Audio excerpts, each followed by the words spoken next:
किसी गांव में मंगल नाम का व्यक्ति रहता था। वो अकेले ही अपना उस गांव में जीवन व्यतीत कर रहा था।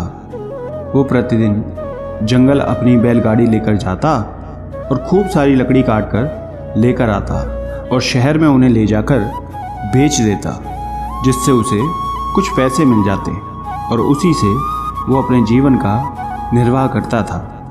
एक दिन दोपहर के बाद का समय था।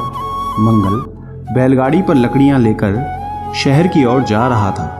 तभी बाग में उसे एक ऐसा आदमी मिला जो पैदल चलते चलते थक गया था। वो आदमी शहर का रहने वाला था। उसका नाम सूरज था। मंगल को देख सूरज कहता है कि भाई, यदि आप शहर की तरफ जा रहे हो तो मुझे आप अपनी बैलगाड़ी पर बिठा लें। मैं पैदल चल चल कर थक गया हूँ और यहाँ कोई सवारी भी नहीं मिल रही है। यदि आप मेरी मदद कर देंगे तो मैं आपका बहुत आभारी रहूँगा। मंगल मान जाता है और सूरज को बैलगाड़ी पर बिठाकर ले जाता है और कहता है, यदि मनुष्य ही मनुष्य की सहायता नहीं करेगा तो कौन करेगा। दोनों पूरे रास्ते बहुत प्रेम से बात करते हुए आते हैं। जब वो शहर में पहुंच जाते हैं तब सूरज मंगल को अपने घर का पता देते हुए कहता है कि तुम अपना काम करके मेरे घर अवश्य आना। मैं चाहता हूँ कि तुम मेरे अतिथि बनकर मेरे यहाँ पधारो। तुम्हारा आदर सत्कार कर मुझे बेहद सुख प्राप्त होगा।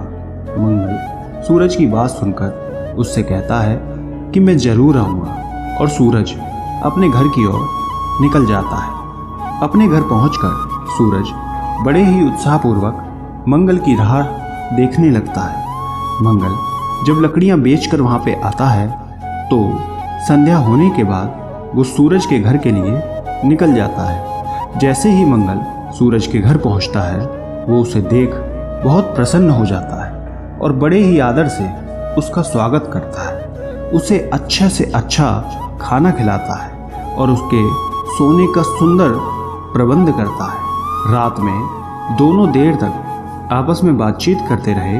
अब सूरज और मंगल में गहरी मित्रता हो गई। अगले दिन मंगल वापस से गांव के लिए निकल गया।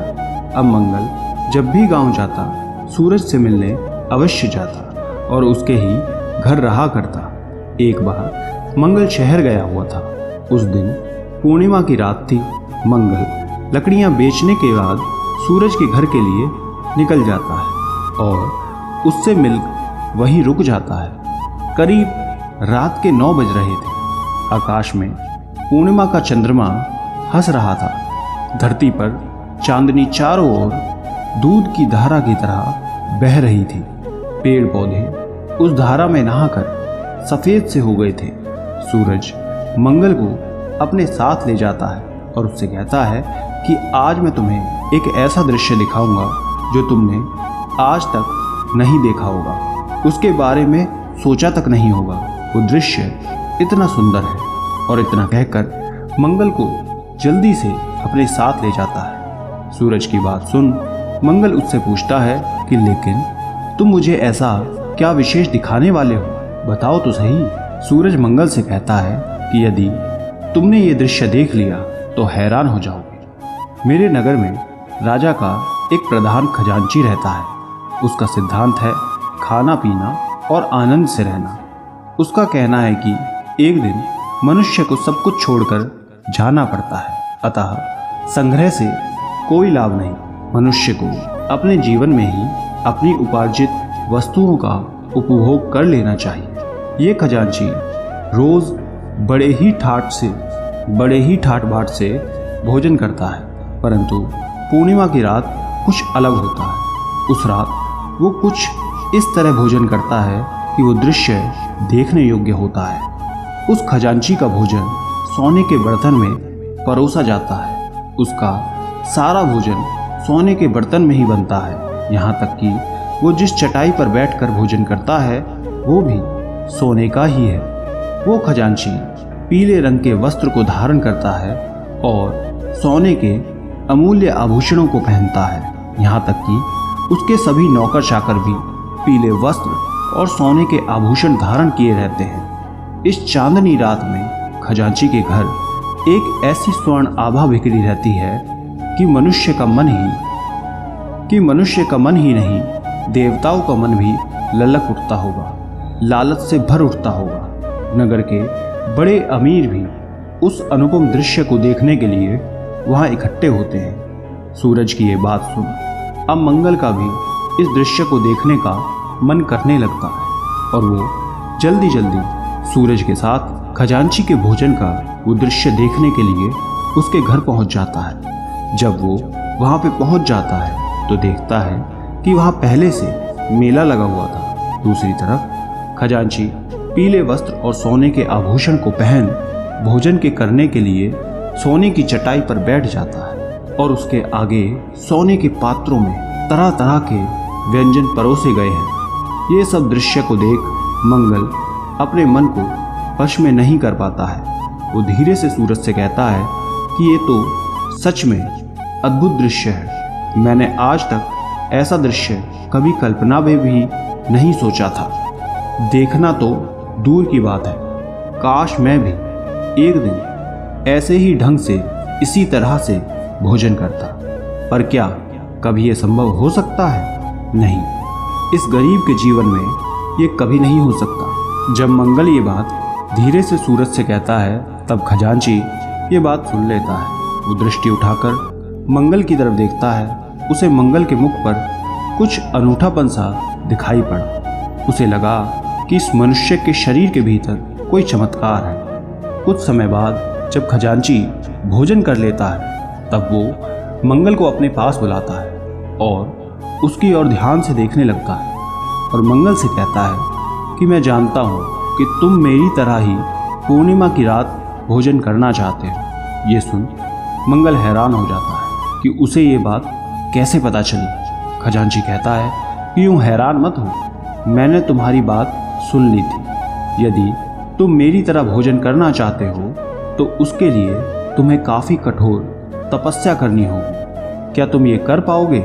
ये सुन मंगल कुछ देर सोच में पड़ जाता है और तब कहता है कि श्रीमान, यदि एक दिन मुझे आपके समान भोजन करने का अवसर मिलेगा तो मैं तब क्या पहाड़ भी उठाने को तैयार हूँ। ये सुन खजांची थोड़ा सोचते हुए कहता है कि नहीं, तुम्हें पर्वत नहीं उठाना पड़ेगा, तुम्हें 3 वर्षों तक खेतों में काम करना होगा। ये सुन मंगल कहता है कि श्रीमान, मैं अपनी इच्छा की पूर्ति के लिए आपके खेतों में काम करने के लिए तैयार हूँ, पर 3 वर्षों के बाद मुझे आपके समान भोजन करने का अवसर प्राप्त होगा ना?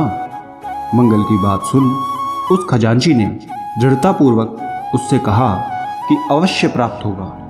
अब मंगल ने लकड़ियां काटने का काम छोड़ उस खजांची के खेतों में काम करना शुरू कर दिया। अब वो दिन रात उसी के खेतों में काम करता, पसीना बहाता और वहीं पर रात में बाकी मजदूरों के साथ भोजन करके सो जाता। मंगल हर एक मजदूर से प्रेम तो करता था, जब वो बीमार होते तो उनकी सेवा भी करता। सभी मजदूर उसके इस मधुर भाषण और मृदु व्यवहार पर मुग्ध थे। वे उसे अपना भगवान समझने लगे, उसे खूब मानते थे, उसका सम्मान करते थे। समय बीतता गया और अब वो समय भी आ गया जब 3 वर्ष पूरे हो गए थे। मंगल की लगन और मेहनत और प्रेम से इन 3 सालों में खजांची के खेतों में इतना अनाज पैदा हुआ कि उसके लिए रखना भी कठिन हो गया था। उसका घर अनाजों से भर गया था। खजांची मंगल के श्रम पर प्रसन्न हो गया था। वो उसकी मेहनत लगन से बहुत खुश था।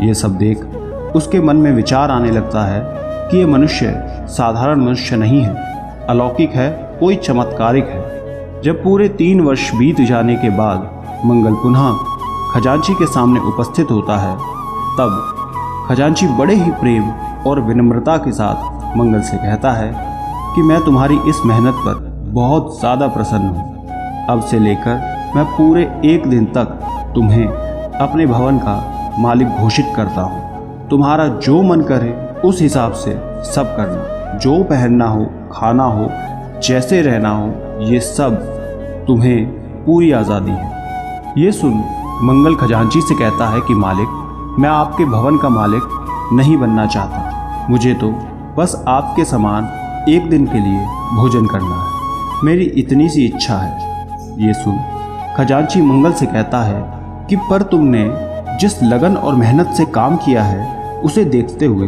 तुम्हारी ये मजदूरी भी बहुत कम है। तुम केवल एक दिन के लिए मालिक बनोगे। इतना कहकर वो अपने सभी नौकरों को ये आदेश देता है कि एक दिन के लिए मंगल तुम्हारा और इस भवन का मालिक है। तुम सभी को उसकी आज्ञाओं का पालन करना होगा।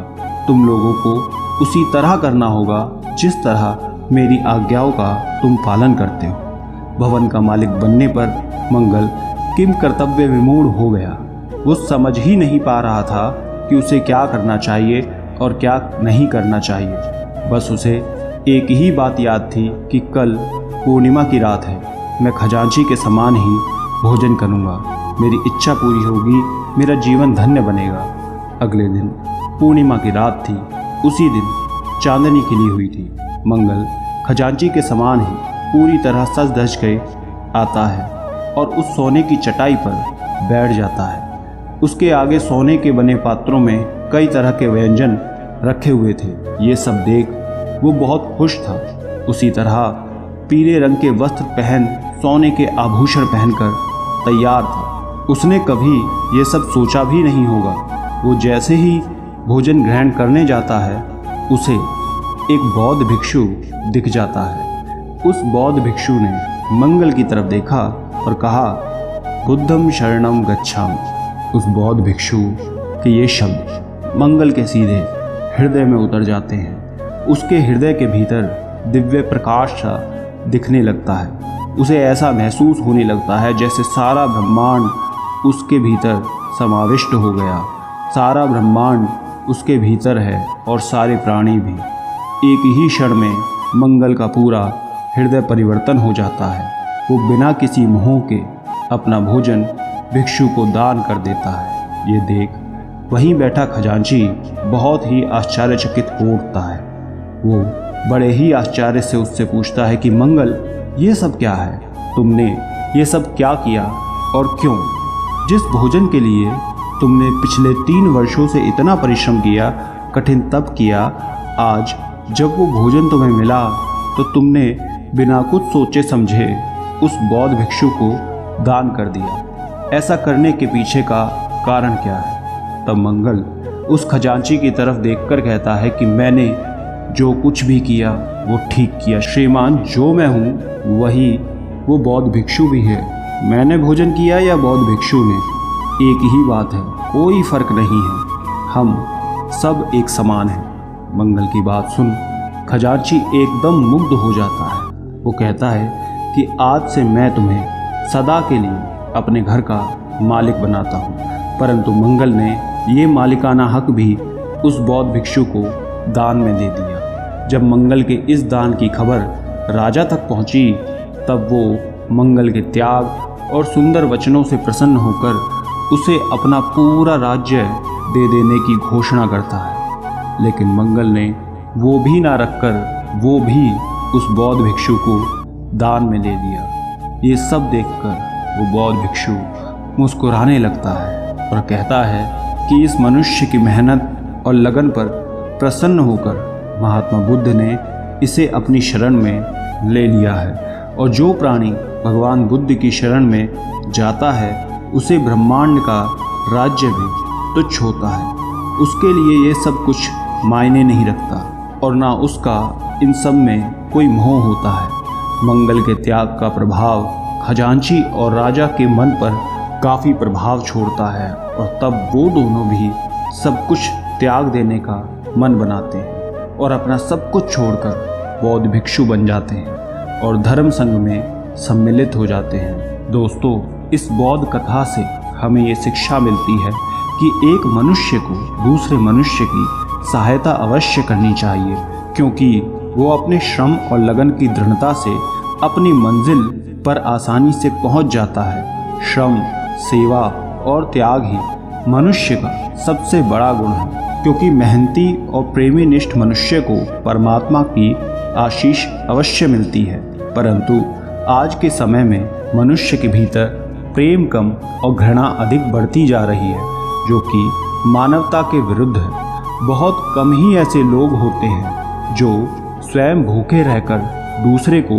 भोजन दान करते हैं, वो भी निस्वार्थ भावना से। हमें ऐसे लोगों से ये सब सीखना चाहिए। दोस्तों, आपका क्या मानना है कमेंट करके ज़रूर बताना। धन्यवाद।